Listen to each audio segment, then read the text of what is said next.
और चलिए prime metro की शुरुआत करेंगे एक बड़ी खबर के साथ। आखिरकार डीएसपी कल्पना वर्मा पर एक्शन ले लिया गया है और कल्पना वर्मा को सस्पेंड कर दिया गया है। पैसों का लेन देन और पैसों के लेन देन से जुड़े हुए व्हाट्सएप चैट्स के आधार पर यह सस्पेंशन हुआ।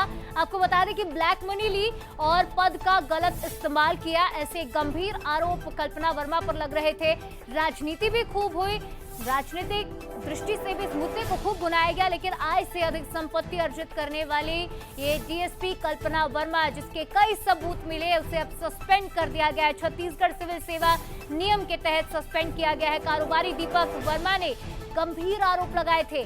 कल्पना वर्मा के चैट वायरल हुए थे। नक्सल ऑपरेशन की खुफिया जानकारी साझा की गई थी। दंतेवाड़ा ऑपरेशन से जुड़ा हुआ एक चैट भी वायरल हुआ। उस चैट में ये जानकारी कल्पना वर्मा ने उन तक पहुंचाई थी कि कहां से जवान रवाना होंगे और किस तरह नक्सल ऑपरेशन को अंजाम दिया जाएगा, कहां नक्सल ऑपरेशन होने जा रहा है। जवानों की जान को खतरे में डाला, बल्कि खुद भी पुलिस अधिकारी हैं और एक बड़े पद पर है, डीएसपी के पद पर हैं।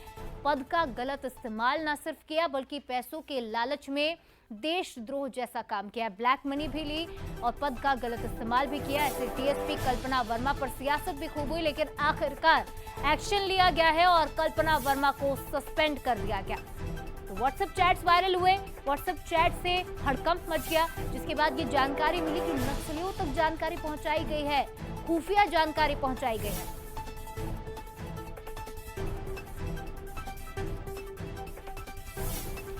और हमारे साथ कारोबारी दीपक टंडन फोन लाइन पर जुड़ रहे हैं, उनसे भी खास बातचीत करेंगे। दीपक जी, सबसे पहले तो आपका स्वागत है। आपने कंप्लेन की थी, जो चैट्स हमारे सामने आई, बंसल न्यूज़ ने लगातार खबर को प्रमुखता से भी दिखाया, लेकिन आखिरकार कल्पना वर्मा पर एक्शन लिया गया है। आपका पहला रिएक्शन चाहूंगी। जी, बहुत बहुत धन्यवाद प्रेस मीडिया को, सभी साथियों को मेरा, और बंसल न्यूज को खास करके जो इस मुद्दे को प्रमुखता से शासन के पक्ष पे रखा गया और मेरे न्याय का जो मेरा मांग था उसको पूरा किया गया। और विष्णुदेव सुशासन राज में भले देर होता है पर सुशासन राज में मुझे न्याय मिला, ये बहुत बहुत बधाई है विष्णुदेव सरकार की ओर से।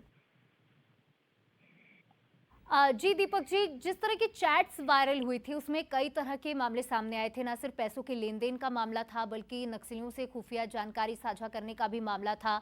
और आपसे भी इस पर हम जानकारी लेना चाहेंगे चैट्स के बारे में।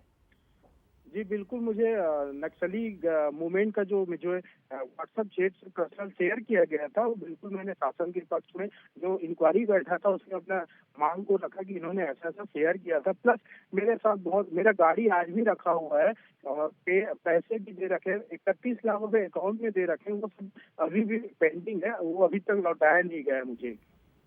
निश्चित तौर पर दीपक जी, हमने भी उन चैट्स को लगातार दिखाया था और आप पर भी कई तरह के सवाल उठे, लेकिन आखिरकार डीएसपी पर एक्शन ले लिया गया है। आपका जुड़ने के लिए और तमाम जानकारी हमारे साथ साझा करने के लिए, बातचीत करने के लिए आपका बहुत शुक्रिया। और देखिए, नक्सल इलाकों की जानकारी लीक करने के आरोप लगे थे डीएसपी कल्पना वर्मा पर। 2 करोड़ रुपए नकद लेने के गंभीर आरोप लगे, आय से ज्यादा संपत्ति अर्जित करने के गंभीर आरोप लगे और तमाम आरोपों के बीच अब बड़ा एक्शन लिया गया है। सबसे बड़ा आरोप तो यही था कि देशद्रोह जैसी हरकत के कारोबारी दीपक टंडन से करीबी रिश्ता था। कारोबारी से 12 लाख का डायमंड रिंग भी ली, साथ ही साथ बिल्स भी पाए गए। दीपक टंडन से 5 लाख रुपए के सोने के गहने लेने की बात सामने आई थी। हाल ही में हमने दीपक टंडन जी से बात भी की, उन्होंने बताया भी किस तरह से उन्हें इस जाल में फंसाया गया। और चलिए इस खबर पर ज्यादा बातचीत करेंगे। हमारे साथ स्टेट एडिटर आदित्य नामदेव इस खबर पर ज्यादा जानकारी के लिए जुड़ रहे हैं। आदित्य जी, आखिरकार एक बड़ा एक्शन लिया गया है। सबसे बड़ा आरोप दीपक टंडन के अलावा यही था कि देशद्रोह जैसी हरकत उन्होंने की है, नक्सलियों के खुफिया इनपुट उन्होंने साझा किए। आगे क्या एक्शन लेने की तैयारी है? बिल्कुल, देखिए, साफ तौर पर एक बड़ा संदेश है। संदेश क्या है? उप पुलिस अधीक्षक, आप पुलिस की नौकरी कर रहे हैं और पुलिस की नौकरी के अलावा आप सब कुछ कर रहे हैं। आप होटल खरीद रहे हैं, इलीगल रूप से आप लोगों से सोने जेवरात ले रहे हैं, आप होटल के अलावा लोगों को जमीन वाले मामले पे कहीं ना कहीं धमका कर उनकी जमीन हड़प रहे हैं। आप इसके अलावा जो सबसे बड़ी बात आई है, आप नक्सल प्रभावित इलाके में इतनी गंभीर पोस्ट पर अब आप हैं जहां पर सूचनाओं का आदान प्रदान ही सबसे महत्वपूर्ण होता है, वो जानकारियां लीक कर रहे हैं। तो फिर बचा क्या? मुझे तो उम्मीद थी इस मामले पर सरकार सस्पेंशन के साथ साथ सीधे तौर पर देशद्रोह का भी मामला कल्पना वर्मा के खिलाफ तुरंत अगर दाखिल करती, तुरंत अगर एफआईआर कराती तो ज्यादा खुशी होती। लेकिन हाँ, देर आए दुरुस्त आए, कम से कम सस्पेंशन की कार्रवाई हुई तो बहुत जरूरी था। और ये उन सभी अधिकारियों को मैसेज है जो अपना काम छोड़कर सब कुछ करते हैं। आपकी व्यक्तिगत किसी से कोई बातचीत है वो अलग चीज होती है, लेकिन आप कभी भी प्रोफेशनल लाइफ और पर्सनल लाइफ को एक नहीं कर सकते।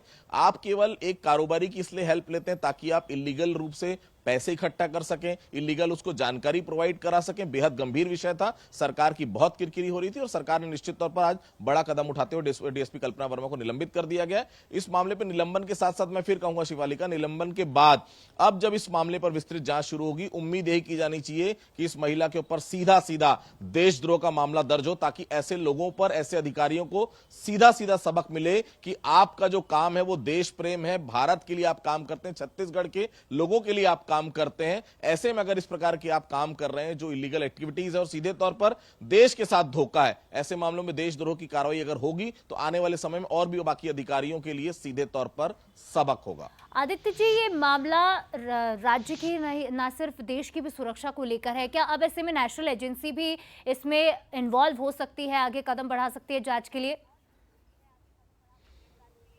बिल्कुल जांच होनी भी चाहिए, क्योंकि देखिए मैंने फिर कहा, अभी तो प्रिलिमिनरी इंक्वायरी थी जो एडिशनल एसपी कीर्तन राठौर उस समय जो माइक 3 थे रायपुर में, उन्होंने जांच की थी। लेकिन अब ये जांच लगभग 1200-1300 पेज की जो जांच हुई है वो तो केवल प्रिलिमिनरी थी। लेकिन अब इस मामले पे चूंकि कथन आ चुके हैं, दोनों पक्षों के तमाम चीजें साबित हो गई है, अब इस मामले पे जब और वरिष्ठ अधिकारी इसमें जांच करेंगे तो आप ये तय मानकर चलिए कि इसमें सीधा सीधा, चूंकि गंभीर विषय है, सीधे तौर पर गंभीर सूचनाओं का आदान प्रदान है, नक्सल इलाकों की ऐसी सूचनाएं जो बहुत ज्यादा गोपनीय होती है, उस मामले में सीधे सीधे राष्ट्रद्रोह का, देशद्रोह का मामला दर्ज होना चाहिए। फिलहाल निलंबन की कार्रवाई की गई, लेकिन उम्मीद है कि आने वाले समय में इस कार्रवाई को भी छत्तीसगढ़ की जनता जरूर देखे। निश्चित तौर पर आगे क्या कार्रवाई होती है इसका इंतजार तो सभी लोगों को रहेगा, क्योंकि निश्चित तौर पर अब ये एक बेहद गंभीर और बड़ा मामला हो चुका है जब से चैट्स वायरल हुए हैं। फिलहाल तमाम जानकारी और विश्लेषण के लिए आपका बहुत शुक्रिया आदित्य जी।